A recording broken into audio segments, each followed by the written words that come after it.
आज आपकी कक्षा 8 का लेसन 3 पढ़ेंगे, संश्लेषित रेशे और प्लास्टिक। संश्लेषित रेशे क्या होते हैं?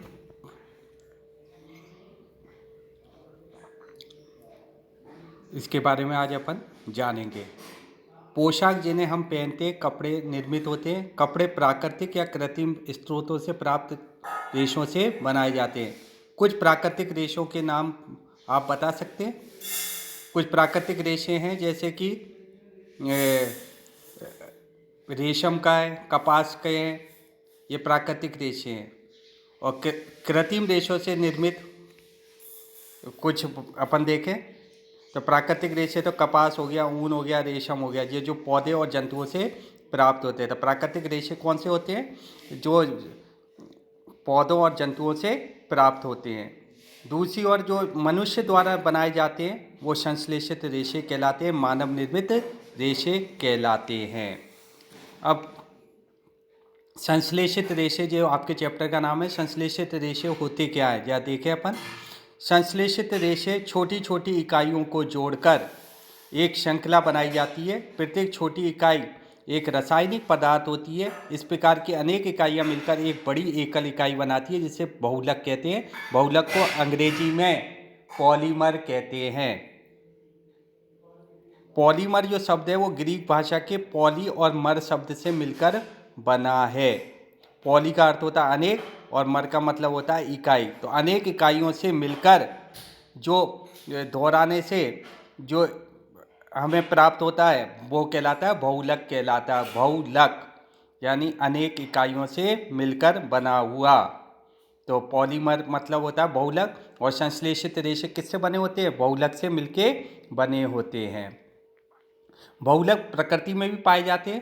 कपास बहुलक का उदाहरण है, और कपास में जो बहुलक होता है वो सेलुलोज कहलाता है। अब संश्लेषित रेशों के प्रकार की बात करेंगे अपन। संश्लेषित रेशे जो रेशम के समान गुण वाले रेशे होते हैं। इस प्रकार के रेशा जो रासायनिक उपचार द्वारा प्राप्त किए जाते हैं वो रेशे रेयॉन या कृत्रिम रेशम कहलाते हैं। आपने देखा होगा कि जो प्राकृतिक रेशम होता है वो आपको शहतूत पे जो कीट होता है उससे प्राप्त होता है। रेशम को कृत्रिम रूप से बनाने के प्रयास भी किए गए। 19वीं सदी के अंतिम छोर में वैज्ञानिकों ने रेशम के समान गुण वाले रेशे प्राप्त किए, और रेशम के समान गुण वाले जो रेशा प्राप्त हुआ उसको अपन कृत्रिम रेशम या रेयॉन के नाम से जानते हैं। रेयॉन प्राकृतिक स्रोत काष्ठ लुगदी से प्राप्त किया जाता है। किससे प्राप्त किया जाता है? काष्ठ। काष्ठ मतलब लकड़ी। लकड़ी की लुगदी से प्राप्त किया जाता है। एक ये मानव निर्मित रेशा है।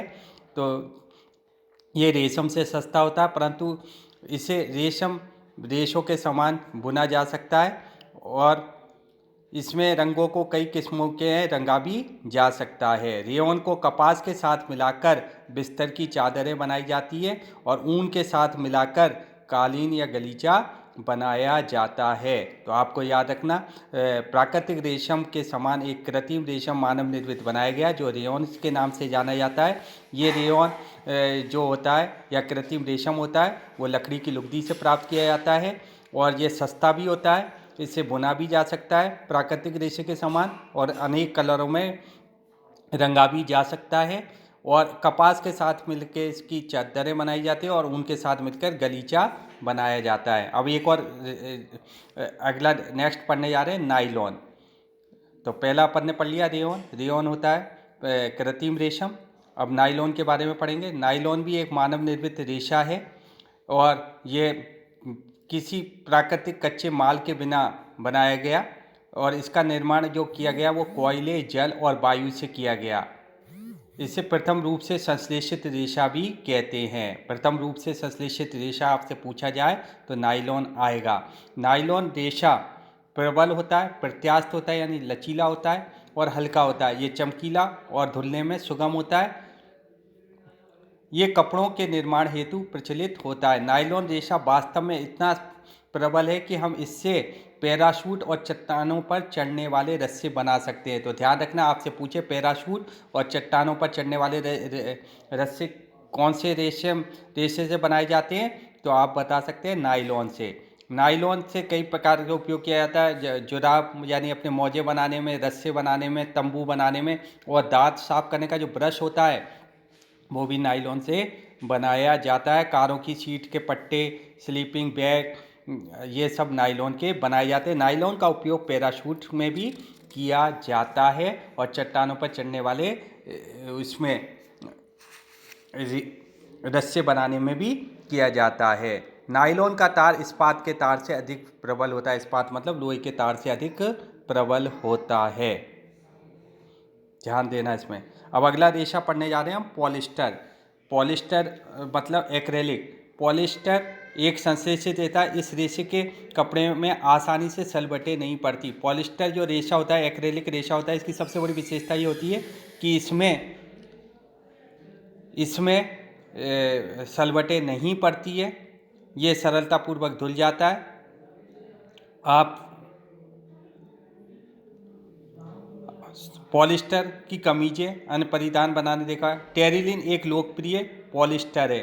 पॉलिस्टर में एक प्रकार है टेरिलिन।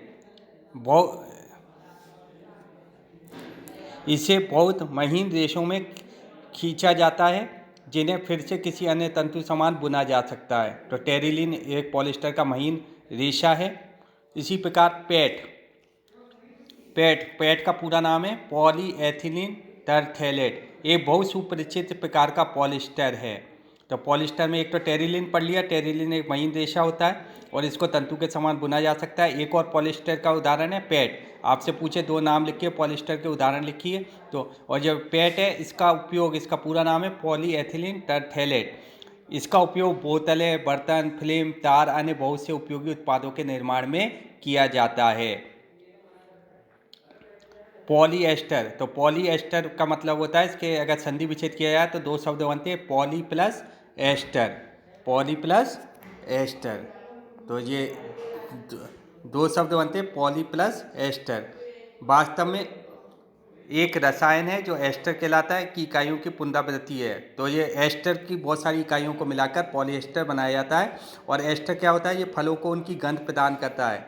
निर्मित कपड़े पॉलीकॉट, पॉलीवूल, टेरिकॉट आदि नामों से बेचे जाते हैं।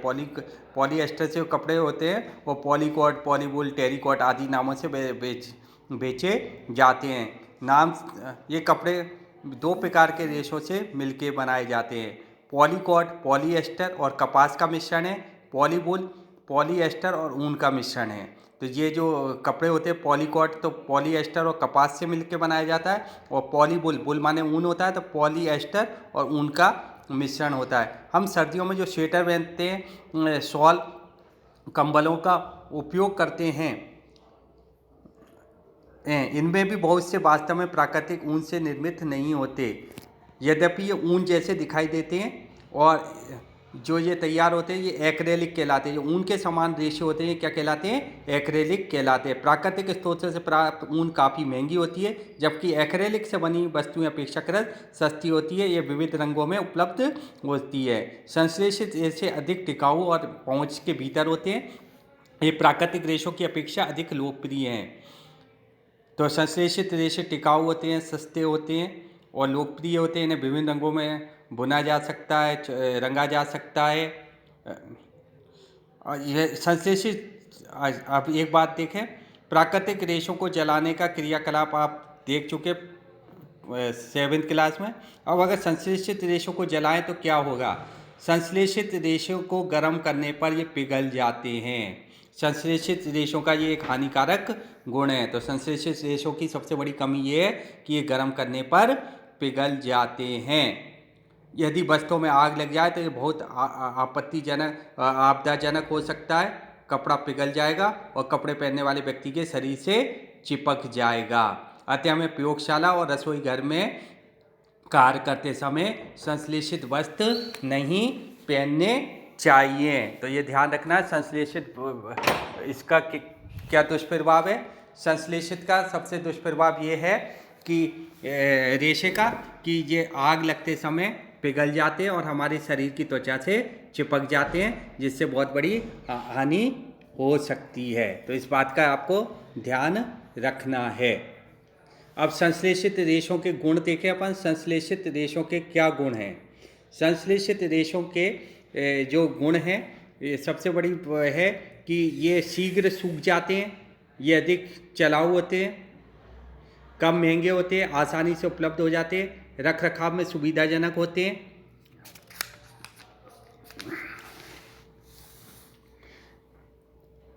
तो इनकी ये विशेषता होती है। तो आज अपन ने पढ़ा संश्लेषित रेशे।